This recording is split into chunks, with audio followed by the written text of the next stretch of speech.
Hello and welcome back to Naturally High. You guys are in for a special treat today. I'm excited to introduce you to our special guest, Josh Zebberman.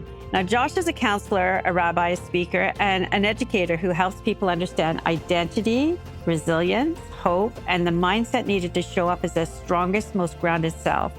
He holds a master's degree in marriage and family therapy and is trained in solution-based focused therapy as well. And he brings a strength-based approach to personal growth. So drawn on years of clergy and counseling experience, he brings a grounded, accessible style that supports students and faculty as they navigate change, transitions, and connection.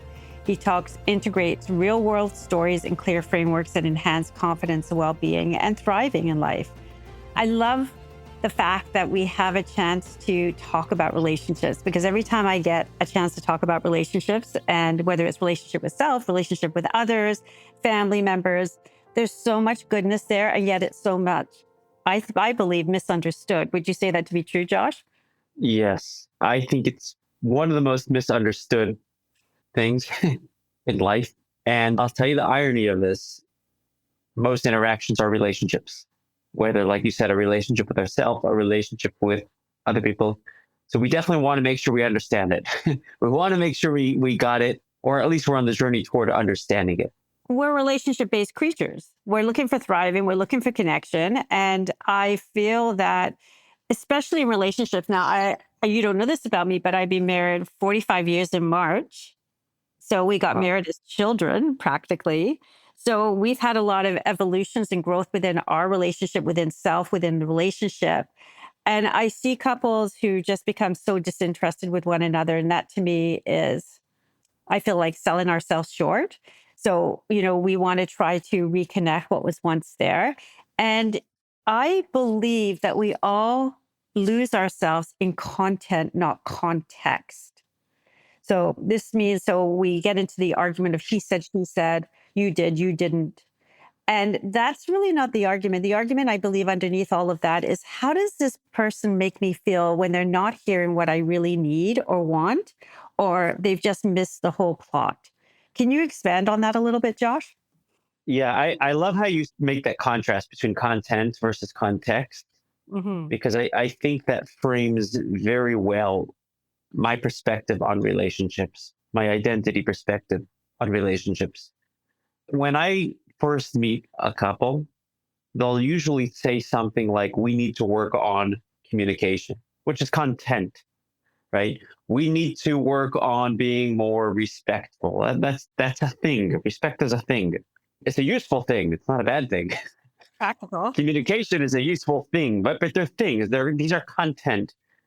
And what I do through a series of questioning is take people on a journey from focusing on content to focusing on the context, because the context of the relationship is where things thrive, and content without context is meaningless. So I'll give you an example. If I were to help a couple enhance their communication, but they are in a very negative space, what are they going to communicate about? Their insults are going to be more articulate. Yes. What? And points at that point, like that landed. I got her, or he got me, right? Or whatever. Right. It's just going to make the knife sharper. There's research that reflects this as well. John Gottman, which is one of the leading relationship specialists, researchers, Correct. writes in one of his books that there's no research that shows that communication is what contributes towards, or good communication is what contributes towards, a thriving marriage. You have people that have very happy marriages with very poor communication. You have people that have poor marriages that are falling apart, that communicate in a very intentional way. The way I see it is that communication is a magnifier. It's the bridge that helps us get there, right? It's Because the bridge. always in communication or miscommunication, one of the two, depending on what's going on, right? So Yeah. it's a bridge that can help us get there. Is a bridge sturdy Exactly. or not, right? Depending on what we're talking about, or how much Exactly. unhealed trauma. And I know that's a global expression, but do you believe that we all bring our own unhealed trauma, our own unhealed issues into the relationship? It's a good question.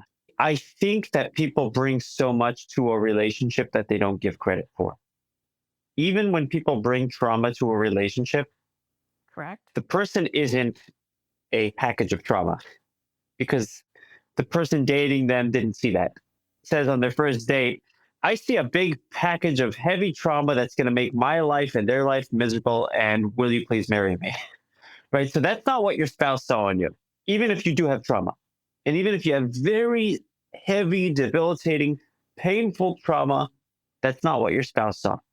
That's such an amazing point because, I think we always think that whatever it is that's troubling us, whether it's our fear, whether it's our insecurities, our trauma, the person who's carrying it, thinks it's front and center and it's like on a billboard, like you just can't escape it, right? So here you are saying that they didn't see that. They saw so much more. They saw the essence of who you are. They saw so much more about you than what you carry. And so it's Yeah, so subjective. Like I'm not saying the trauma is subjective, but the view of ourself is subjective. 100%. And the reason why is because this is true with any issue, but it's especially the case with trauma. It's not perfect. There's no perfect. If the trauma was perfect, the person wouldn't be here to tell a story. Tell me more. There's no perfect problem. You work a lot with addictions, right? Correct. Yes. Right. The person who is perfectly addicted, 100% has already overdosed and isn't there to meet with you anymore, unfortunately. Right. Correct. The person who wants to heal has a part of themselves that's already healthy that they want to see more of. I like that.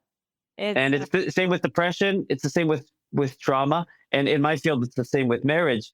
The couples that have nothing to work with have either already divorced or murdered each other.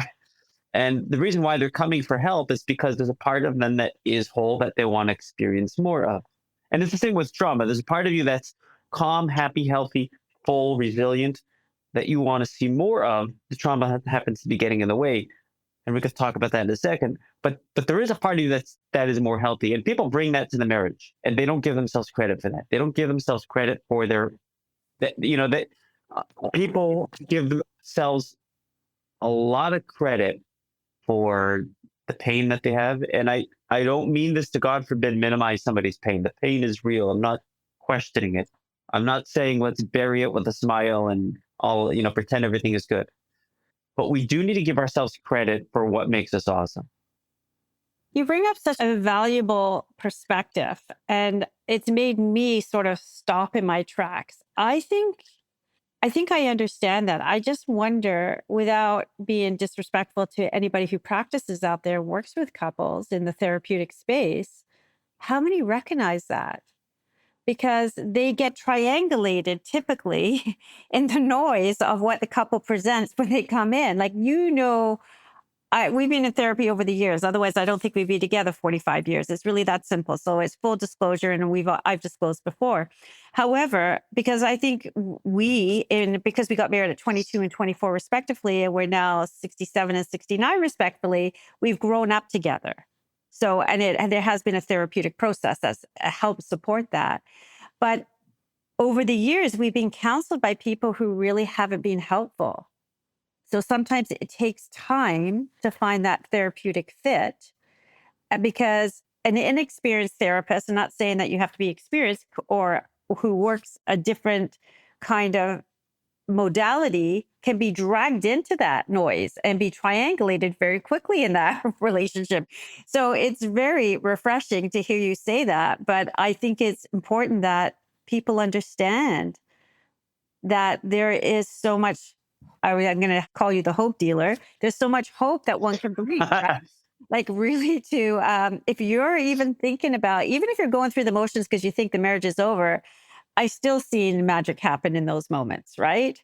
So 100%. 100%. It's so easy to get lost in the noise. And by the way, it's people want to respect people's pain and empathize. And pain deserves empathy. Pain needs empathy. But you also have to empathize with what makes people great.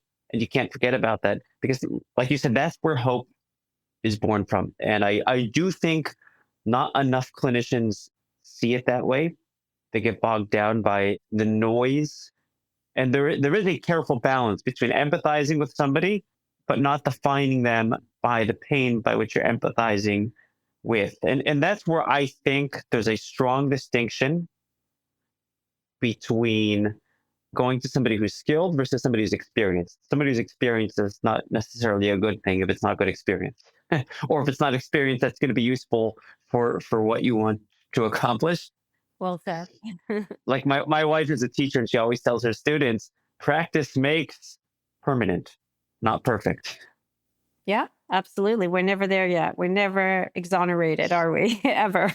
Yeah, yeah, exactly. So I think it's getting to the right people that are going to help you in a way. One thing that my mentor, my counseling mentor, reiterates again and again and again.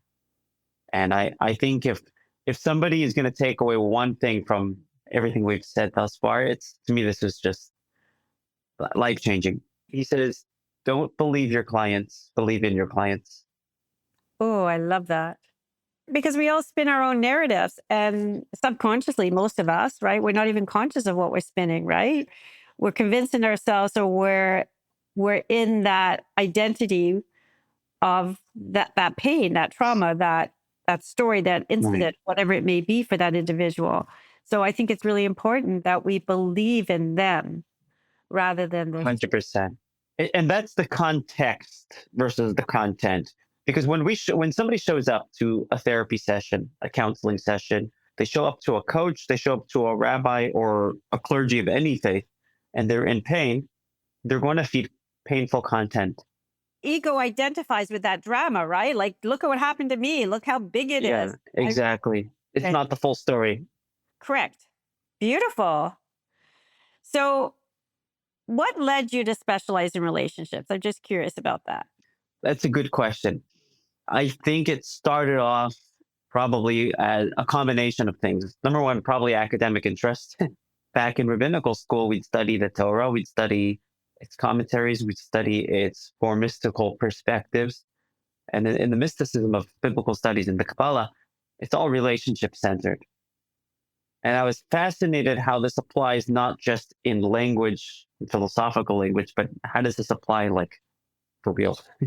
To me, it was fascinating. It was a combination of that, as well as there was a time where I worked as a hospital chaplain, and people used to talk to me not about their recovery, but about their relationship. It seemed like a reoccurring theme.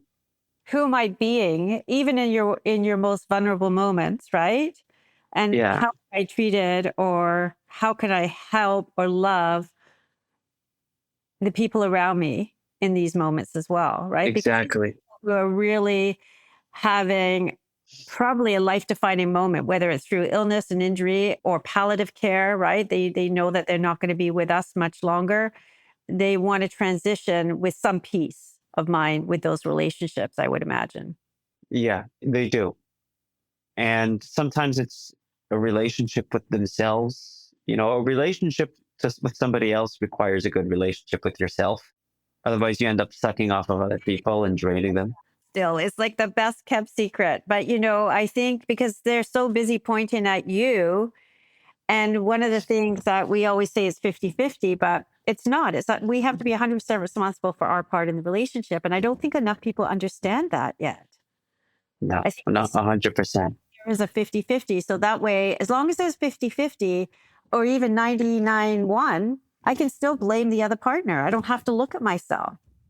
They get fixated on that, what that person is or is not doing, as compared to what is their part in it. And when I say what their part is, even through, they may not be doing something, they may not be speaking up, even. They may be just complicit in a relationship. That in itself is not being honorable in a relationship. If you're going along with something and saying that, yeah, I'm good, when you're really not.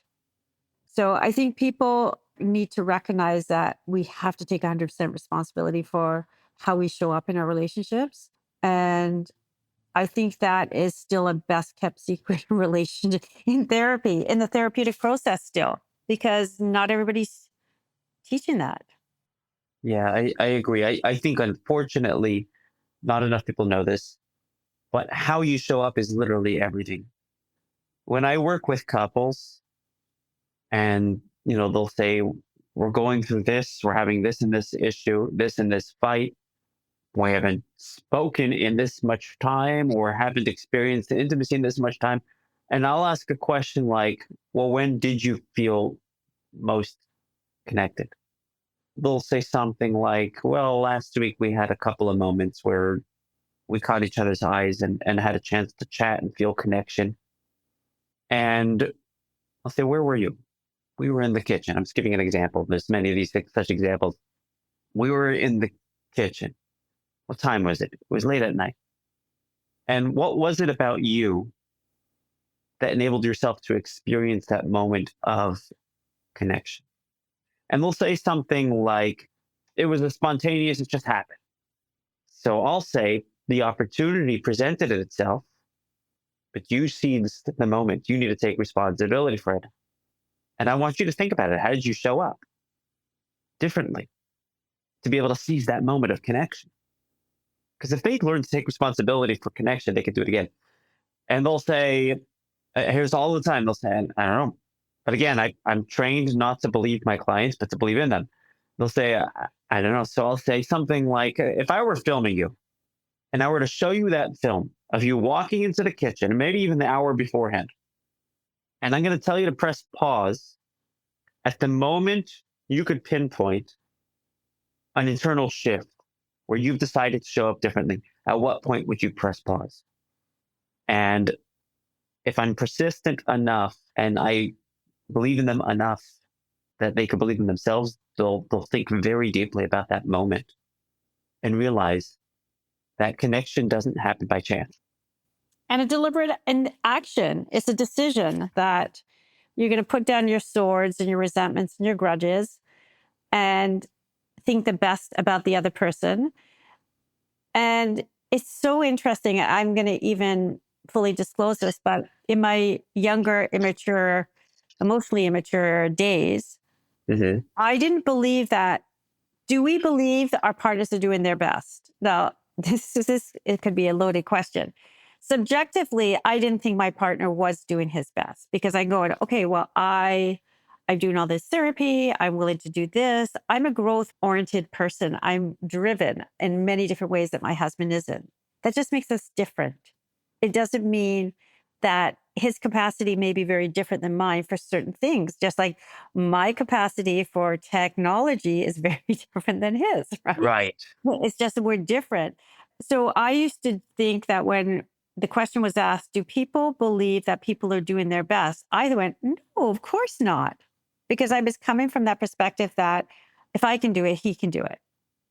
But if I recognize that he has a different level of capacity in certain aspects in his life, just as I do as well, then I can recognize that he is doing the best he can. I think that was a valuable insight that I gleaned at some point along the way. When we don't think the person is doing the best they can, we have these resentments and grudges, and it causes more distance and more war, these passive aggressive attacks between each other. And they can be, when I say attacks, I mean just words that hurt. Right. Or even just an attitude that hurts ourselves. Or disinterest or sarcasm or whatever it may be, however it manifests, because it can manifest zillions of ways. But I think that was an important learning curve for me is my partner doing the best he can? And I thought he wasn't until I realized that he is. Can I ask you a bit of a vulnerable question? And you don't have to answer. You can even edit it out if you want. But I'm curious what you saw differently in your partner once you've made a decision to see him differently.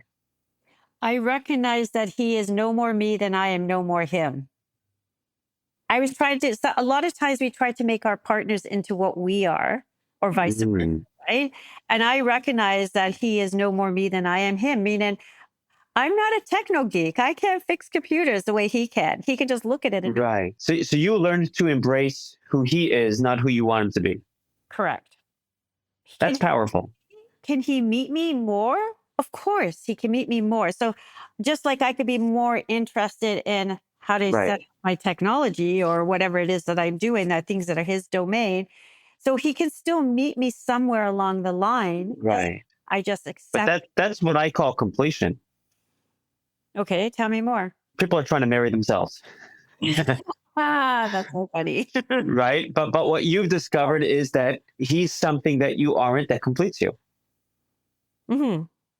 Yes. And I honestly was floored when I thought people are doing the best they can. And the answer was, and this is research based. It wasn't me just subjectively deciding that people are doing the Mhm. best they can. The answer is yes. I go, what? No, they're not. Like I was like astounded, right? That I thought, because I thought if I can do it, someone else can do it. To make that shift, and I think many couples watching this or anybody entering a relationship watching this can learn from this, to make that shift from I'm defining you as this or as this is what you should be to I appreciate who you are inherently. To make that shift requires really getting out of our own head, expanding our own limits. You made this shift of essentially being more open minded. Because I recognize that and this comes from 12 step, and this is one of the valuable takeaways because there's a lot I don't like about 12 step recovery, but there's a lot that has been very helpful for people. Is in 12 step, we learn to take responsibility for our own self. And before when I was younger and less mature, I would be in blaming state. I had these ideals that he should be like me just because I'm doing it, he should do it, whatever, right? Like learning and growing and in the therapeutic process and healing our trauma. And at some point, I loved him more than I loved being right. Right. Wow.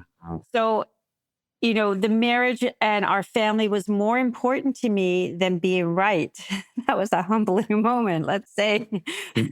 But Wow.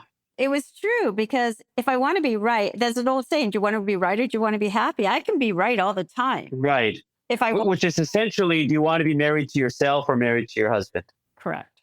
And you chose your husband. Correct. Wow. That's powerful. I was working with a couple once, and he was describing a moment of deep connection amidst many, many moments of disconnection. And I said, can you tell me why you felt most connected there? Because I guess it wasn't really about me. I said, what was it about? It was coming from him. I said, what was it about? He said, it was about us as a unit. And he made a similar shift of being married to himself to realizing that he's married to his spouse. And when that happens, two very different people find a connection point. Marriage is a very interesting thing. It's an anomaly. The Talmud says that when God pairs couples together, it's as difficult for God to pair couples as splitting the sea. It's like that big of a miracle. And the reason is because He's right in it, I guess. what? There's so many intricacies, right, that come with them. There's so many intricacies. The sea is one unit that was split into two walls. And a couple are two units, two different family backgrounds, two different sets of anatomy, of biology, of psychology, of everything, personality, values, everything. And certain things through dating, you try to get on the same page as much as you could. But at the end of the day, you're two different people and you're expected to become one. And the only way to do that is to discover the common connection point. And the common connection point, there might be superficial connection points that are helpful, like we like to do the same things or whatever it is. But there is a connection point that will be there 100% of the time. If you've discovered it once, it will be there again. And that is identity. The happiest version of you, the most peaceful, calm version of you is going to meet the most peaceful, calm version of your spouse. The deepest part of you will meet the deepest part of your spouse, and you'll be able to find connection. So I agree with you completely. So my question to what people may be listening or wondering is, how do you reveal your most authentic self when we typically end up in relationships being this fabricated version of who we are? Because Yeah. we feel like, who do I need to be loved? Right. Right. And that's where it gets dangerous. right? And so I believe that most of us show up in these relationships. That's why we're so nervous in the beginning. We're excited and we're giddy and all the things. But at some point, we think we need to be somebody else to be loved because if you really, really knew me, like whether that's true or not, we have these intrinsic fears that maybe feel like if that person knew this about me, they wouldn't. I'm not saying we're lying. I'm not saying that, but I'm just saying that's the overall psyche of how it may feel. So, how do we get people to really show up in their most authentic selves? I think people are doing it more often than they think. Okay. They don't catch themselves enough. Okay, good. I mean, look, having to put on a show so you can be loved and feel like you're editing your own life. So somebody else, constantly without you're overthinking everything. It's not a healthy thing, right? No, it's Being comfortable with yourself is the more attractive version of one's self. It's the more peaceful version of oneself. And I can't say just do this because it's going to be different for everybody. But I think the bottom line is everybody could catch themselves doing that. They don't notice how often they're not doing it or how often they are doing it. I agree with you because I think I was a person listen, my husband's not a threatening man at all. I'm probably more threatening than him because I'm a more outspoken and have a lot of opinions. However, there was a part of me I was editing and in just by going along with things that I wasn't really okay with. So it was subtle. It was just quiet. I wouldn't say they were big things, right? Like, so for example, you know, it can be as benign as where do you want to go for dinner? I don't know. Where do you want to go? Where do you want to go? And if someone picks something, it's not really what one wants, but they go along with it. Well, you do a lifetime of that and you can build up a lot of resentment over time. So what I'm saying is that sometimes we go along with things because we want to keep the peace. There could be many good reasons why we do that. But what I was recognizing now as I become wiser and more clear and more conscious on so many different levels, I was going along with things because A, yes, I wanted a peaceful life, but B, I didn't want to disrupt anything. I wanted security. So I say we want secure attachment. So for secure attachment, that means we may go along with things. And there could be many reasons why people want secure attachment from real connection and love to financial reasons. I was editing myself until it drove me insane, actually. And so now I don't want to say I'm really outspoken. I am outspoken, but I'm the most authentic version of who I am on so many different levels. But it took me, I think, decades to really step into that To discover that authenticity. and feel okay claiming it and not worried about what Claiming other it. people think, right? In terms whether Right. it's my husband or others for that matter. Right. And how would you say claiming that authenticity and stepping into it has enhanced your relationship? It's made me just a happier person on so many levels. So independently of the relationship, I'm definitely a more happier, more focused, more conscious, more aware, enlightened person, and in the relationship as well. And he Right. understands it because we talk about it. But I didn't even realize, I guess what I'm trying to say, which is something that maybe people can identify with, I was hiding it from myself. I didn't even recognize this. Didn't even realize it. Yeah. Yeah. I think that's the bottom line is that couples, individuals want to feel authentic and they want the relationship just to feel lighter. And people could do it. How to do it is, I would say this, Jeanne, I would say it's not easy, but it's simple. I like that. Tell me. In other words, you have to just discover your most authentic self and learn to claim it, learn to step into it respectfully, gracefully, not as I'm here, everybody get out of the way type of thing, right? Respectfully and gracefully, but it's simple. It's hard. It could be hard. It could be hard to realize that I don't need to be something. I don't need to do something. I need to be. I'm a powerful believer of that, that we are so busy doing that we forget how to be. And Yeah, that's where our essence is. That's our essence shines through on who we really are, right? Uh, 100%. 100%. That's happiness, by the way. That's what happiness is. that's true. I never thought of it that way. Is just being. It's effortless, right? We don't have to Yeah. think about it. We don't have to Yeah. manipulate, push, grind.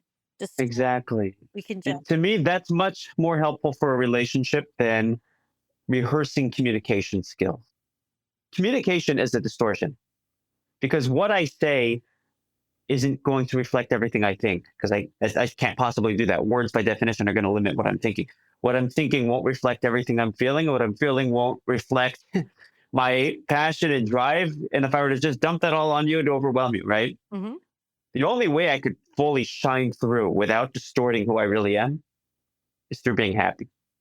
Yeah, and there's an energetic frequency that goes with that, that it's Yeah. not you can feel it as well as see it. So I think that's an important component of it as well. What is the most common thing you see with couples? I'm just curious. Like you see people come to you all the time. You're a marriage family therapist. So you see patterns and paradigms. And I think we're more alike than different. That's just me personally. What do you see as the common things coming forward? I think the common theme, people just want to feel lighter. I ask couple all the time if your marriage was in a place where it used to be and where you want it to be. And maybe that happened tomorrow. And I said, I don't know how we're going to get there yet. I believe in you guys. I really do. I'm not rehearsing this. I really believe that if they're coming, it's because they believe in the marriage. And I owe it to them to believe in the marriage as much as they do.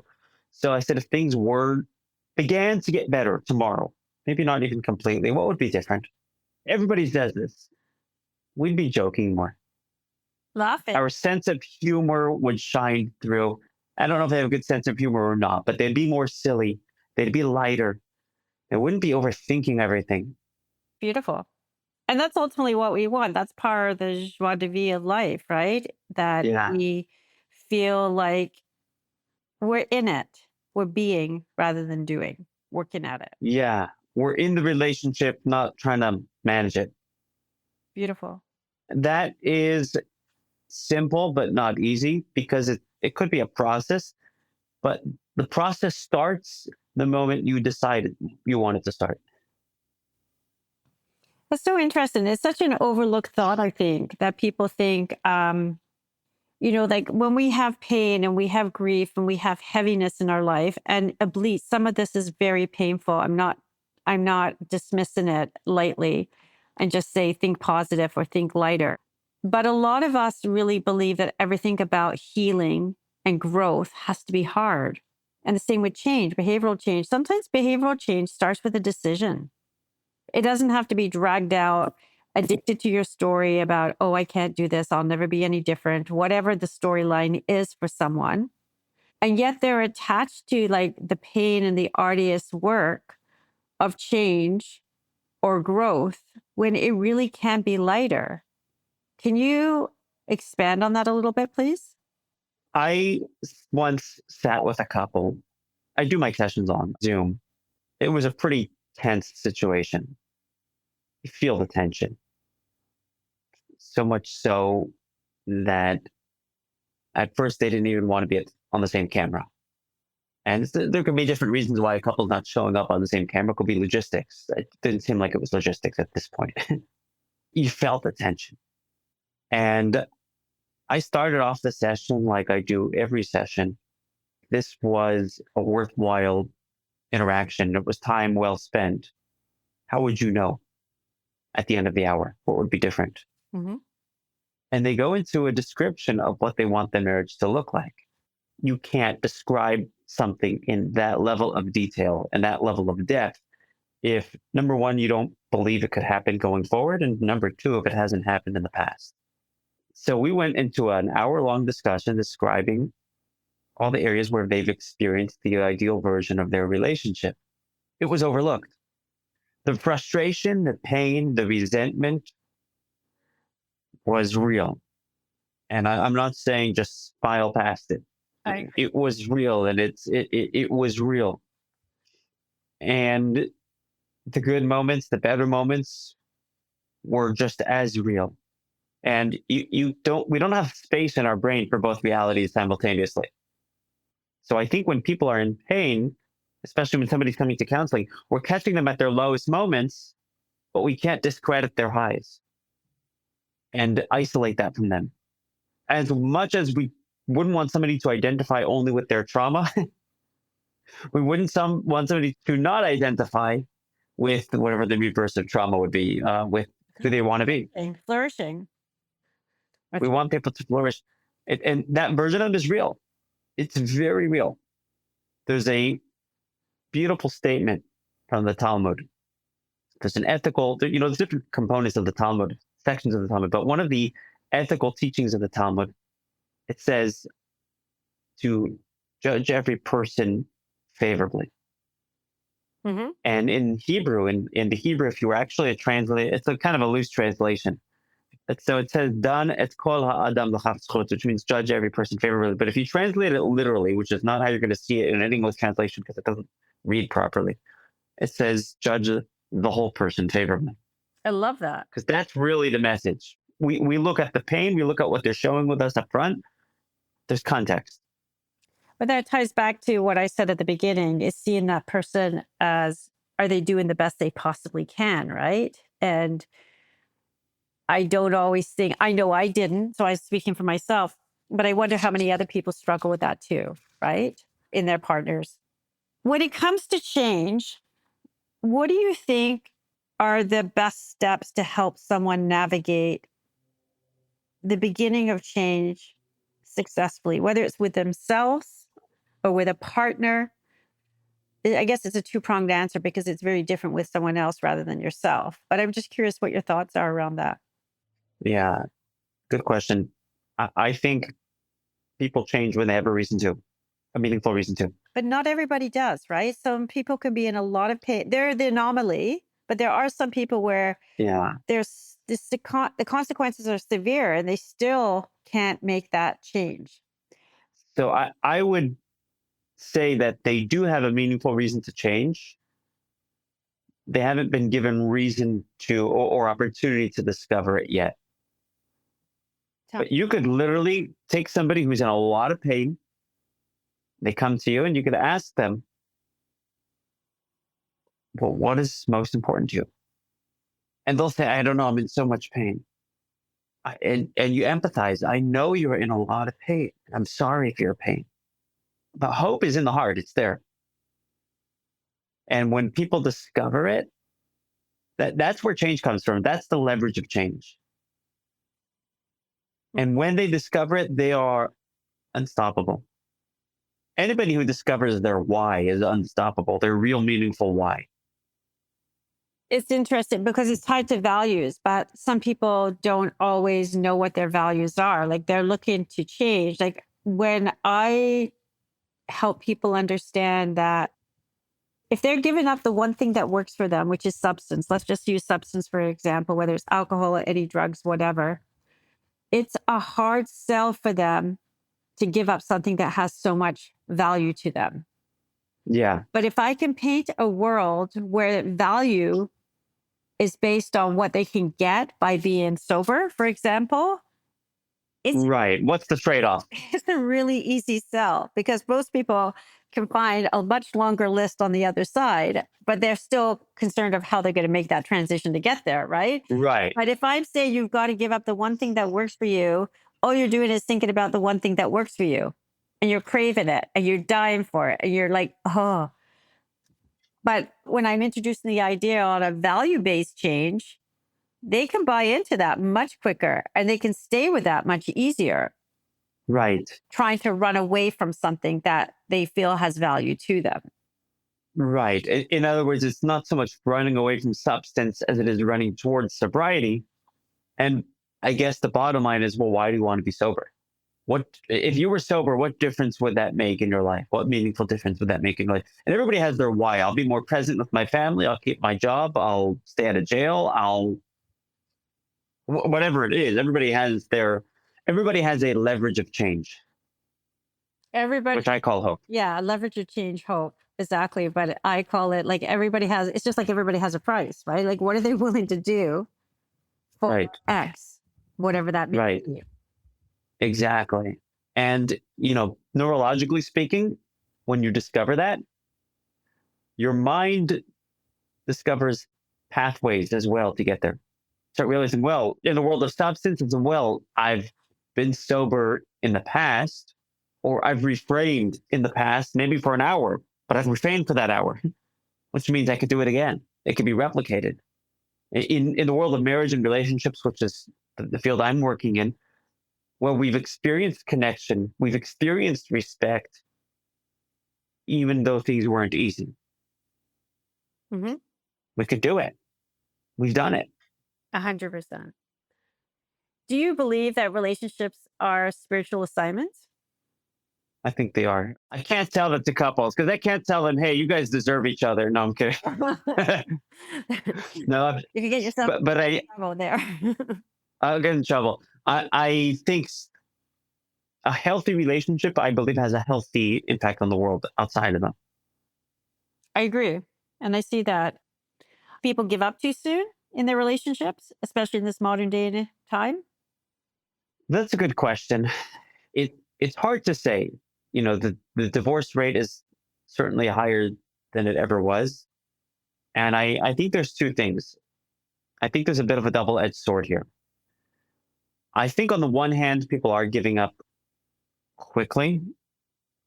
I think on the other hand, people's barometer for what a healthy relationship should be is higher than it ever was. Why so? So you Why do you think so? think about marriage in the days of your grandparents. Mm-hmm. They didn't have to love each other. They didn't have to feel connected. They didn't have to feel happy. She had to cook dinner. He had to pay the bills. Mm-hmm. That was it. Simple. And now we're much more, for better and for worse. It's a double-edged sword, and I think this is just reality. We are much more emotionally sensitive. Well, we're much more self-indulgent as well. It's a double-edged sword, right? We have a greater capacity to love somebody else. We also have greater capacity to be more selfish. It's interesting. It's a double-edged sword, and I think it's not just about fighting harder. And I don't think somebody should give up soon necessarily, but you don't want to just work hard. You want to work smart. Right. But I bring this question up because if you look at today's modern times, for want of a better expression, we're talking about the royal family where divorces were never allowed. People were exiled before divorce. We're talking about, maybe in the religious communities where divorces were not allowed. And there could be debate over that. I'm not saying they are allowed, but there is aspects where it has been granted. So we're talking about the everyday culture. People just jump ship very quickly to a new partner. And I feel like that most people leave without doing, like there are circumstances where maybe divorce is absolutely necessary. And it could be for safety reasons. It could be a whole bunch of reasons. But I'm talking about a culture where it's people jump ship pretty quickly without looking at themselves and saying, what is my part in this? And look for a new mate and think that they reinvent themselves again in the relationship. And funny enough, they turn out to be exactly the same people. So, we're talking about times that are different compared to maybe 100+ years ago where this wasn't heard of. There may be some pros for that. So I'm not saying that one should stay married to everybody. I just for their entire life, because there are circumstances where it may be healthier, it may be safer for people to leave a marriage. I'm not saying that. But I feel that people just jump ship very quickly for sake of convenience. I agree. In other words, divorce is not a solution. It's a last resort. And more so when children are involved, 100%. Yeah. Like to your point, if there's a safety concern, turn off the podcast and take care of yourself ASAP. Mm-hmm. But if it's not a safety concern, it could be emotional pain, it could be difficult, it could be heavy. But here's the way I would put it. Bottom line, if you think there's any amount of hope, even a drop of hope, then you owe it to yourself to explore that hope. 100%. It's like one grain of sand in the bucket. If you can get one grain of sand in the bucket, you can get another grain of sand in the bucket. And Exactly. like you were talking about with that couple in particular who were ready to kill themselves on camera pretty well. Well, the hostility felt that way. I'm not saying that literally. Yeah. But it was painful for them. But then they recognize that there was all these times, which is represented by these grains of sand, that they have had some small wins or big wins for that matter. And they add up. Yeah, But they do. And they add up quicker than we think. and it's so interesting because they say that the mind is like Teflon when it comes to good experiences. It just flies off and we remember the bad experiences. That's why a lot of children don't remember good times. Oh, there was never any pictures of me until they see a photo album of them, their parents at every sporting event or something, right? Like, why is that? We just can't remember anything good. We just remember the bad. It's like the self-righteousness of being wrong. Do you know what I mean? Like, what did you do to me? Kind of thing. Yeah, I think we're trained to be problem solvers. And to be a problem solver, you have to identify problems. And if you're looking for problems, it's ironic here, but you miss everything that isn't a problem. Absolutely. The mind can't put attention on everything at the same time. Like you can't drive and be on a cell phone and you can't do everything. The mind can't do everything, which is also why it can't be in pain, completely utter pain and utter solace and peace at the same time.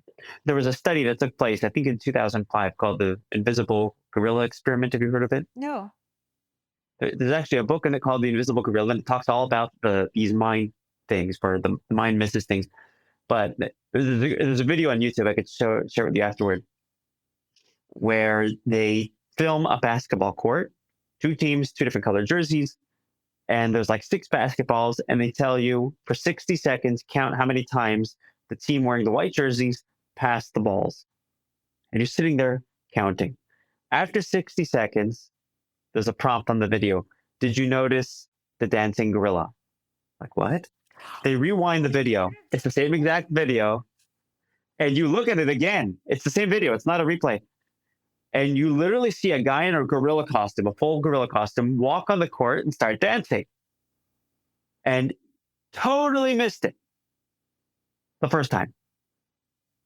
And the reason why is because our intention was on what we were told to put our attention toward. We totally missed what was an anomaly, what was weird, what was exciting, what was different. And you can literally watch this on YouTube. It's now I already told you, so you might see the gorilla. I have seen that. I think we'll link it in the show notes as well for people to Yeah. see.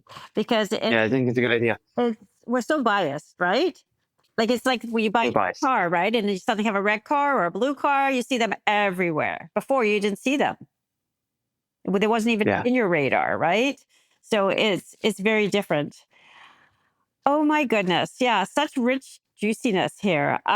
Josh, tell me, what do you think you would like to share with our listeners today that maybe we haven't discussed? Is there anything in particular that you'd like people to take away with them? Yeah, I think it's just learning to put on a fresh pair of lenses in life. I think that's what it is. That dancing gorilla is there. The better part of your marriage is there. The better part of you is there. If you want to see more of it, then you learn to notice it more. And you see more of it. It's a decision, And it's a choice. it's a choice. There's evidence, compelling evidence, personal evidence in everyone's life that is a choice worth making, or at least worth exploring. Beautiful. I think that's some great takeaways. And I don't think we often stop long enough to even think about that. We're just so in our automatic pilot. I say we hydroplane through our life, where it's like Yeah. that analogy I use is like we're in the car driving, but we're not really in the car. Like we're our mind's somewhere, totally somewhere else, right? So I think that's how we approach our life, most of us. We're just 100%. in that to-do list and the obligations and the pressures that we subscribe to. So we go from treating life like a list of things to do, and it's hard. There's financial pressure, there's the pressure of responsibilities. It's hard to be present. Family pressure. It really is. Yeah. There's right there. It's hard to be present, but I don't think anybody is immune from knowing what presence really is on any level because they've had it before. 100%. I agree with you. We might but not be present all the time. There's things on the list that have to get done. I was once working with a couple that had their highs and lows, and when things were at their highs, it was like it was like a honeymoon, and when things were at their lows, it was like this is hell. This is bad. So I said, "Tell me about one of the highs," and they shared with me about a great date that they had had, and in detail, to share with me another high. They shared with me another moment that was just like, but that's not all the time every day. We get home from work, we're tired, we're exhausted. There's things to do. So I said, imagine you get home and you're tired and you're exhausted and there's things to do and but there's a part of you that could show up just a little bit the way you did to those dates. What would be different? So now they realize it doesn't have to be a high that is out of this world, but you can uplift yourself a little bit. Yeah. And then, well, I guess our relationship would be a little bit better. Yeah, it's called momentum. You want to build some consistency in it. Like if we can have good moments, we can have more good moments. Yeah, It's like getting the sand in that bucket, right? Like how many more grains of sand can we put in there, right? exactly. One of my rabbis back in rabbinical school used to end his lectures with the same thing every time. He said, guys, I have good news and I have bad news, and they're both the same. You can do whatever you want. Aw. Isn't that a better way of saying things? It's like, It's autonomy. yeah, how we choose to look at things, because so many people don't. So, Josh, in closing, how can people find you? Yeah, you could find me at my website, rabbijosh.org. You could find me on LinkedIn, Facebook, Instagram. Beautiful. And we'll post your links. So, I have one other question for you, and that is, how do you Yeah. stay naturally high? How do I stay naturally high? I don't. No, I'm kidding. Mhm. I know what I mean by that is I'm a human being, right? We're gonna have our but I think those highs that we want or that we aspire toward, Correct. it's built in. It's more like recalibrating, That's a good recalibrating ourselves. way of putting it. Yes. Yeah. We have, We run out of ammo, we gotta recharge, refuel, reload. yeah, get back onto the right frequency, right? And plug Yeah. ourselves in. That's beautiful. Yeah. Well, I will share with our listeners all your links so people can contact you directly. And an absolute pleasure having you today as our guest. Thank you And for the opportunity. and I just love the wisdom. And I believe funny enough, my highest download episodes are relationships. So are they? Yes. So people are interested. They're interested in, we spend so much time with someone. We want it to work. So I think the takeaway message is do the work on yourself as much as if you start to change yourself by osmosis, that person beside you will change regardless. Right. Stop waiting for the other person to change. Right. That's the takeaway. Exactly. Exactly. It's just there needs to be movement. There needs to be movement. And, when I get a phone call from somebody, they're curious about my services, whether we go forward to work I understand. together or not. Not everybody's a good fit, right? But I'm just proud of them for picking up the phone. 100%. That's a starting point. It's very, very important Yeah. because that's the hardest step is, am It's a I hard going to step. confront this? Am I really going to do this? Like these are questions that run through that caller's mind, right? At the very first time. Yeah. What am I signing up for? How are things going to change? Yeah. Because people, Which tells me that they're hopeful. 100%. Yeah. Really true. I think that's an important takeaway that by the mere aspect of them wanting to reach out, by the mere aspect of them showing up in a room, no matter how imperfect a relationship is, that signifies hope, which means that 100%. signifies change, right? And so 100%. that's what we have to let people ride that wave on because that's Exactly. credible. That's credible. And by the way, anybody listening to this podcast or any of your other podcasts, They're listening because they want something better. They're hopeful. True. Never thought of it. So if somebody has even a little bit of hope in whatever circumstance, I happen to work with relationships, but if it's substance abuse, if it's depression, anxiety, whatever it is, a relationship, if there is a little bit of hope because you're online Googling, how do I get this better? Or ChatGPT, or listening to podcasts, or considering reaching out to a trusted practitioner. If there's even just a little bit of hope, explore it. That grain of sand can be expanded. Absolutely. And, I want my takeaway for people who are listening today is this is just part of humanity. There's nothing wrong with any of us. We're just human. And the quicker we identify with our imperfections and our idiosyncrasies, I think the faster we can just move on and live the best possible life we can. Right. And like you said earlier, people are just trying their best. Absolutely. So there we go. So in closing, I am so grateful to have you on this show today. Is there anything you'd like to say? Thank you for the opportunity. And I just hope that people take their hope seriously. Beautiful. Take your hope seriously. From the hope dealers. There you go. Yes, exactly. Okay, until next time, stay naturally high.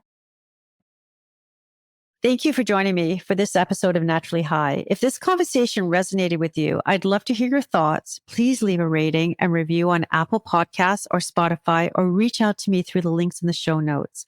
Together, we're changing the way the world approaches mental health, addiction, and trauma. Remember to like, subscribe, and leave a rating for Naturally High on Spotify, Apple Podcasts, or wherever you listen so you never miss an episode. For more inspiration and resources, follow me on Instagram at @recovery_concierge or visit therecoveryconcierge.com. Stay empowered, keep rising, and I'll see you in the next episode.